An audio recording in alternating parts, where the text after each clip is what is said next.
আসসালামু আলাইকুম। ওয়ালাইকুম আসসালাম। বাবা, আমরা তো সপরিবারে হজ করে এসেছি। মাশাআল্লাহ। তোমরা হজ করতে যাবা না? টাকা পয়সা থাকলে বাড়িতে যাবো। হ্যাঁ চাচা, আল্লাহ তৌফিক দিতে যাবো ইনশাআল্লাহ। আজান হচ্ছে, নামাজের সময় হয়ে গেল, চলো নামাজ পড়ে আসি। না, আপনিই যান, আর এক সময় যাবো না। আচ্ছা। এই চল, পাগল ছাগল নিয়ে মলাম। বিল্ডিং এর কাজটা শেষ করতে পারছি না তো হজ করবো কিরাম করে? 91, 92, 93, 94, বাবা 95, বাবা 97। বাবা কি হয়েছে? দেখছিস না কাজ করছি আমি? বাবা হজ করা ফরজ না? হজ করা ফরজ বলে তো এতগুলো টাকা গুছাইছি, আরো টাকা হাওলাত করতে যেতে হবে। বাবা নামাজ পড়া তো ফরজ, তাই না? আরে আমার এখন মাথা খাস নে, হজ করাও ফরজ, নামাজ পড়াও ফরজ, আমার কাজ করতে দে। 50,000 টাকা কম পাচ্ছে, এই 50,000 টাকা এখন কোনে পাবো? এক কাজ করি, তালুকদারের কাছ থেকে সুদির টাকা নিয়ে আসি।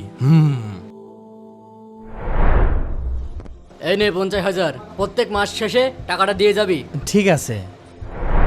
হ্যাঁ, কেমন হজ করা আটকায়? বাবা সবাইকে হজে যাওয়া দেখে তোমারও হজে যেতে ইচ্ছা হচ্ছে, তাহলে সবাইকে নামাজে যেতে দেখলে তোমাকে নামাজে যেতে ইচ্ছা হয় না? বাবা, তুই আসলে ঠিক বলেছিস, আমি কোনোদিন এভাবে চিন্তাই করিনি। বাবা তুমি না আমার মতনই পাগল। হে আল্লাহ, আমি কত বড় গুনাহ করছিলাম, তুমি আমাকে মাফ করে দাও। বন্ধুরা আমি কি ঠিক বলেছি?